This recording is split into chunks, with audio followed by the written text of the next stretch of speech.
Hi welcome back to Chira's vlogs. ഇന്നൊരു cooking video ആണ്. ഇന്നൊരു ബിരിയാണി റെസിപ്പിയാണ്. മാഞ്ഞാലി ബിരിയാണി നമ്മളെല്ലാവരും കേട്ട് കാണും, പക്ഷെ പലരും ഉണ്ടാക്കി കാണില്ല. അപ്പോൾ ഇന്ന് നമുക്കൊരു മാഞ്ഞാലി ബിരിയാണി തയ്യാറാക്കിയാലോ?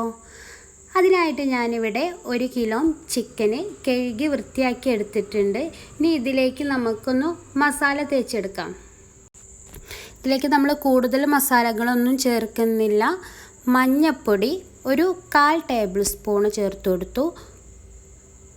പിന്നെ മുളക് പൊടി ഒരു 1/2 ടേബിൾ സ്പൂൺ മഞ്ഞൾപ്പൊടി, മുളക് പൊടി. പിന്നെ ഇതിലേക്ക് നമ്മൾ ഉപ്പും കൂടെ ചേർത്ത് കൊടുക്കുന്നുണ്ട്. ഒരു 1/4 ടേബിൾ സ്പൂൺ ഉപ്പും ചേർത്ത് കൊടുത്തു, ഒന്ന് മിക്സ് ചെയ്തെടുത്തു. ഇനി ഇതിലേക്ക് നമുക്ക് ഒരു നാരങ്ങ പിഴിഞ്ഞ് അതിൻ്റെ നീരും കൂടെ ഒഴിച്ചു കൊടുക്കാം. ഒരു നാരങ്ങ മതി, ഒരു പുളിക്ക് വേണ്ടിയിട്ട് ഒരു നാരങ്ങ പിഴിഞ്ഞ് അതും കൂടി ഒഴിച്ചു കൊടുത്തിട്ട് നന്നായി മിക്സ് ചെയ്ത് ഒന്ന് അടച്ചു വെക്കാം. ഒരു 10-15 മിനിറ്റ് അടച്ചു വെക്കാം. ഒരു 15 മിനിറ്റിന് ശേഷം ഒരു പാൻ അടുപ്പത്ത് വെച്ചിട്ടുണ്ട്. ഇനി ഇതിലേക്ക് നമുക്കൊരു 1.5 ടേബിൾ സ്പൂണ് വെളിച്ചെണ്ണയോ ഏത് ഓയിലാണ് നിങ്ങൾ കുക്ക് ചെയ്യാൻ ഉപയോഗിക്കുന്നത് വെച്ചാൽ ആ ഓയിൽ ഒഴിച്ചു കൊടുക്കുക. ഇനി ഇതിലേക്ക് നമുക്ക് ചിക്കൻ്റെ കഷ്ണങ്ങൾ ഓരോന്നായിട്ട് ഇട്ട് കൊടുക്കാം. വലുതാക്കി കട്ട് ചെയ്യണമെങ്കിൽ അങ്ങനെയും കട്ട് ചെയ്യാം കേട്ടോ. ഇങ്ങനെ എല്ലാ ചിക്കൻ്റെ കഷ്ണങ്ങളും ഇട്ട് കൊടുത്തിട്ടുണ്ട്. ഇനി ഇത് നമുക്ക് ഇതിലൊന്ന് മിക്സ് ചെയ്തെടുക്കാം. ആ എണ്ണയിൽ ഇതൊന്ന് നന്നായിട്ടൊന്ന് മിക്സ് ചെയ്തെടുക്കണം. എല്ലാ ഭാഗത്തും എണ്ണ ഒന്ന് പുരണ്ട് കിട്ടണം. അതിനായിട്ട് നന്നായിട്ട് എല്ലാ ഭാഗവും ഒന്ന് മിക്സ് ചെയ്തെടുക്കുക. ഒരു 1-2 മിനിറ്റ് ആ എണ്ണയിൽ ഇങ്ങനെ വഴറ്റിയെടുത്തതിന് ശേഷം ഇതിലേക്ക് നമുക്ക് വെള്ളം ഒഴിക്കണം. അതിനായിട്ടൊരു 1.5 കപ്പ് വെള്ളം ഇതിലേക്ക് ഒഴിക്കാം. 1.5 കപ്പ് വെള്ളം ഒഴിച്ചു കൊടുത്തിട്ട് ഇത് നന്നായിട്ടൊന്ന് അടച്ച് വെച്ച് വേവിക്കണം. ഈ വെള്ളം നമുക്ക് ആവശ്യമാണ്. അപ്പോൾ വെള്ളം നന്നായിട്ട് വറ്റൊന്നും വേണ്ട.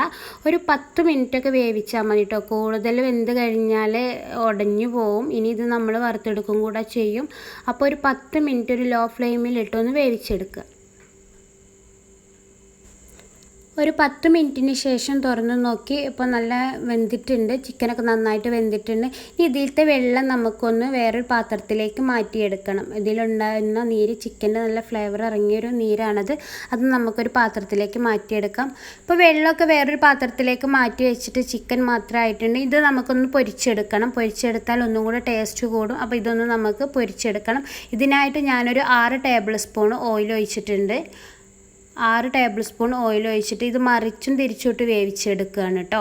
നന്നായിട്ട് ഡീപ്പ് ഫ്രൈ ആവണ്ട. അപ്പോൾ നന്നായിട്ട് മറിച്ചിട്ട് വേവിച്ച് കൊടുക്കുക. ഒരു ഭാഗം വെന്ത് കഴിഞ്ഞാൽ മറ്റേ ഭാഗം കൂടെ വേവിച്ചെടുക്കുക. ഇതിപ്പോൾ 2 സൈഡും വെന്ത് കഴിഞ്ഞിട്ടുണ്ട്. ഇനി ഇത് നമുക്കൊരു പാത്രത്തിലേക്ക് മാറ്റാം. ഒരു പാത്രത്തിലേക്ക് മാറ്റി എടുത്തു വെച്ചു. ഇനി ആ എണ്ണയിലേക്ക് തന്നെ നമുക്ക് 1 കപ്പ് കറിവേപ്പില ഇട്ട് കൊടുക്കുക. 1 കപ്പ് കറിവേപ്പില ആ എണ്ണയിലേക്ക് തന്നെ ഇട്ട് കൊടുക്കുക കേട്ടോ. ഒന്ന് ചൂടായി കഴിഞ്ഞതിന് ശേഷം അതിലേക്ക് ഒരു 4 വലിയ സവാള അരിഞ്ഞെടുത്തതാണ്, അതും കൂടെ ചേർത്ത് കൊടുക്കുക കേട്ടോ. സവാള നന്നായിട്ട് വഴറ്റിയെടുക്കണം. ഇപ്പോൾ സവാള നന്നായിട്ട് വന്നിട്ടുണ്ട്. ഇനി ഇതിലേക്ക് നമുക്ക് അരിഞ്ഞു വെച്ച 3 തക്കാളി, ചെറിയ തക്കാളി ആയതുകൊണ്ടാണ് ഞാൻ 3 എടുത്തത്. വലിയ തക്കാളി ആണെങ്കിൽ 2 തക്കാളി മതിയാവും. അപ്പോൾ തക്കാളി ചെറുതായിട്ട് അരിഞ്ഞു കൊടുത്തതും കൂടെ ചേർത്ത് കൊടുത്ത് നന്നായിട്ട് വഴറ്റിയെടുക്കാം. ഒന്ന് അടച്ച് വെച്ച് വേവിച്ചെടുക്കാം കേട്ടോ. ഒന്ന് നന്നായിട്ട് തക്കാളിയൊക്കെ ഒന്ന് വെന്ത് വരും. അപ്പോൾ കുറച്ച് നേരം അടച്ച് വെച്ച് വേവിച്ചെടുത്തിട്ടുണ്ട്. ഇനി ഇതിലേക്ക് ഇഞ്ചി വെളുത്തുള്ളി പേസ്റ്റ് ഇട്ട് കൊടുക്കുക. ഇഞ്ചി വെളുത്തുള്ളിയും കൂടെ അരച്ചത് 1 ടേബിൾ സ്പൂണാണ് കേട്ടോ ഇട്ട് കൊടുത്തിട്ട് രണ്ടും കൂടെ മിക്സാക്കി അരച്ചതാണ്. അപ്പോൾ ഇഞ്ചിയും വെളുത്തുള്ളിയൊക്കെ ഇതിൽ നന്നായിട്ട് മിക്സായി വന്നിട്ടുണ്ട്. ഇനി ഇതിലേക്ക് നമുക്ക് മസാലകളൊക്കെ ചേർത്ത് കൊടുക്കണം. നമ്മളിതിലേക്ക് ഉപ്പൊന്നും ചേർത്ത് കൊടുത്തിട്ടില്ല. ഇതിലേക്ക് നമുക്ക് ഒരു 2 ടീസ്പൂൺ ഉപ്പ് ചേർത്ത് കൊടുത്ത് ഒന്ന് മിക്സ് ചെയ്തെടുക്കാം. 2.5 ടേബിൾ സ്പൂൺ മല്ലിപ്പൊടി ചേർത്ത് കൊടുക്കുക. 2.5 ടേബിൾ സ്പൂണ് മല്ലിപ്പൊടി ചേർത്ത് കൊടുക്കണം. പിന്നെ ഒരു 1.5 ടീസ്പൂൺ മഞ്ഞൾപ്പൊടി, 2 ടേബിൾ സ്പൂൺ മുളക് പൊടിയും കൂടെ ചേർത്ത് കൊടുക്കാം. നമ്മൾ മല്ലിപ്പൊടി മുളക് പൊടിയൊക്കെ ചേർത്ത് കൊടുത്തു. ഇനി നന്നായിട്ടൊന്ന് മിക്സ് ആയതിന് ശേഷം അതിലേക്ക് ഒരു 1/2 ടീസ്പൂണ് ഗരം മസാല ചേർത്ത് കൊടുത്തു. എന്നിട്ട് ഇനി അതിലേക്ക് നമുക്ക് ഒരു നാരങ്ങയുടെ നീരും കൂടെ ഞാൻ അതിലേക്ക് ഒഴിച്ചു കൊടുത്തു. ഇതൊന്ന് മിക്സായി വന്നതിന് ശേഷം നമ്മൾ എടുത്ത് വെച്ച വെള്ളം അതിലേക്ക് ഒഴിച്ചു കൊടുക്കാം. നമ്മൾ ആദ്യം അതൊന്ന് എടുത്ത് വെച്ച വെള്ളമായിരുന്നു. അതിലേക്ക് നമുക്കൊരു 1/2 കപ്പ് വെള്ളവും കൂടെ ചേർത്ത് കൊടുക്കാം. നമ്മൾ എടുത്ത് വെച്ച വെള്ളത്തിൻ്റെ കൂടെ ഒരു 1/2 കപ്പ് വെള്ളം കൂടെ ചേർത്ത് കൊടുത്തിട്ട് നന്നായിട്ടൊന്ന് മിക്സ് ചെയ്തെടുക്കുക. ഇത് തിള വന്ന് തുടങ്ങുമ്പോൾ ഇതിലേക്ക് നമ്മൾ കോരി വെച്ച ചിക്കനും കൂടെ ചേർത്ത് കൊടുക്കാം. നമ്മൾ ആദ്യം കോരി വെച്ച ചിക്കനും കൂടെ ചേർത്ത് കൊടുത്തിട്ട് നന്നായി ഒന്ന് മിക്സ് ചെയ്യാം. ഇനി ഇതിലേക്ക് നമുക്ക് അരിഞ്ഞു വെച്ച മല്ലിയില ചേർത്ത് കൊടുക്കാം. അരിഞ്ഞു വെച്ച മല്ലിയില ചേർത്ത് കൊടുക്കാം. 1 കപ്പ് മല്ലിയില ഞാനിവിടെ ചേർത്ത് കൊടുത്തിട്ടുണ്ട്. നമ്മളിതിലേക്ക് പുതിന ചേർക്കില്ല, അപ്പം മല്ലിയില ഒരു 1/2 കപ്പ് മല്ലിയില ചേർത്ത് കൊടുത്തിട്ടുണ്ട്. നന്നായി തിള വന്നിട്ടുണ്ട്. ഒന്ന് അടച്ചു വെച്ച് വേവിക്കാം കേട്ടോ. ഒരു 10 മിനിറ്റോളം നമുക്ക് അടച്ചു വെച്ച് വേവിക്കാം. ഇപ്പോൾ വറ്റി തുടങ്ങിയിട്ടുണ്ട്. ഇനി ഇതിലേക്ക് നമുക്ക് 1 ടേബിൾ സ്പൂണ് നെയ്യ് ഒഴിച്ച് കൊടുക്കാം. വറ്റി വരുമ്പോൾ നമുക്കിതിലേക്ക് 1 ടേബിൾ സ്പൂണ് നെയ്യ് ഒഴിച്ച് കൊടുത്തിട്ട് നന്നായിട്ടൊന്ന് മിക്സ് ചെയ്യാം. നെയ്യ് അതിൻ്റെ ഒരു ഫ്ലേവറിനൊക്കെ വേണ്ടിയിട്ടാണ് കേട്ടോ. ഇഷ്ടമില്ലാത്തവർക്ക് അത് ഒഴിവാക്കാം. നെയ്യ് ഒഴിച്ച് കൊടുത്താലൊരു പ്രത്യേക രസമാണ്. അപ്പോൾ നെയ്യ് ഒഴിച്ച് കൊടുത്തിട്ടുണ്ട്. നെയ്യൊക്കെ ഇട്ടിട്ട് നന്നായിട്ട് തിള വന്നിട്ടുണ്ട്. ഇനി നമുക്ക് വാങ്ങി വെക്കാം. ഇനി നമുക്ക് ചോറ് തയ്യാറാക്കാം. അതിനായിട്ട് ഇവിടെ 3 കപ്പ് റൈസ് എടുത്തിട്ടുണ്ട്. ഞാനിവിടെ ബസുമതി റൈസാണ് എടുത്തിട്ടുള്ളത്. ഇതൊന്ന് വെള്ളത്തിലിട്ട് കുതിരാൻ വെച്ചിട്ടുണ്ട് കേട്ടോ. ഒരു 10-15 മിനിറ്റ് ഇതൊന്ന് കുതിർന്ന് കിട്ടണം. ഇനി ഇവിടേക്ക് ഒരു ചെമ്പ് അടുപ്പത്ത് വെച്ചിട്ടുണ്ട്. ഇനി ഇതിലേക്ക് നമുക്ക് എണ്ണ ഒഴിക്കണം. ഇതിലേക്ക് ഞാൻ ഒരു 3 ടേബിൾ സ്പൂൺ നെയ്യ് ഒഴിച്ച് കൊടുത്തിട്ടുണ്ട്. 3 ടേബിൾ സ്പൂൺ നെയ്യ് ഒഴിച്ച് കൊടുത്തു. പിന്നെ ഒരു 3 ടേബിൾ സ്പൂണും കുക്കിംഗ് ഓയിൽ ഒഴിച്ച് കൊടുത്തിട്ടുണ്ട്. നിങ്ങൾ ഏത് ഓയിലാണ് കുക്ക് ചെയ്യുന്നത് വെച്ചാൽ അത് ഒഴിച്ച് കൊടുക്കുക. ഇനി ഇതിലേക്ക് നമുക്ക് ഉള്ളി അരിഞ്ഞ് വെച്ച് സ്ലൈസ് ചെയ്ത് വെച്ച ഉള്ളി ഇട്ട് കൊടുക്കുക. വലിയ ഉള്ളിയാണ് കേട്ടോ. ഇതൊന്ന് വറുത്തെടുക്കണം. നമുക്ക് ഒരു ബ്രൗൺ കളറാകുന്നത് വരെ ഇതൊന്ന് വറുത്തെടുക്കാം. ഇപ്പോൾ ഉള്ളി നന്നായിട്ട് വറുത്ത് വന്നിട്ടുണ്ട്. ഇനി അത് നമുക്കൊന്ന് ഒരു പാത്രത്തിലേക്ക് കോരി മാറ്റാം. ഉള്ളി കോരി മാറ്റിയിട്ടുണ്ട്.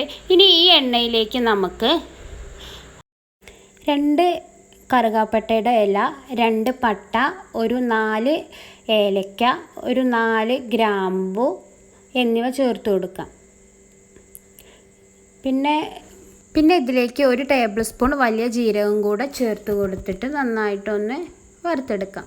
ഇനി ഞാൻ 3 കപ്പ് അരിയാണ് എടുത്തിട്ടുള്ളത്. അപ്പം ഞാനൊരു 4.5 കപ്പ് വെള്ളം ഒഴിച്ചു കൊടുത്തു. 3 കപ്പ് അരിക്ക് 4.5 കപ്പ് വെള്ളം ഒഴിച്ചു കൊടുത്തു.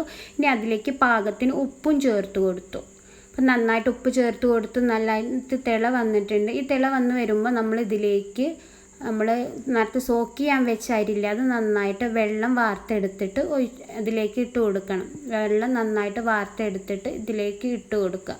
എന്നിട്ട് നന്നായിട്ടൊന്ന് മിക്സ് ചെയ്ത് ഒരു 10 മിനിറ്റ് വേവിച്ചെടുക്കുക. ലോ ഫ്ലെയിമിലിട്ടാണ്ട് ഒരു 10 മിനിറ്റ് വേവിച്ചെടുക്കണം.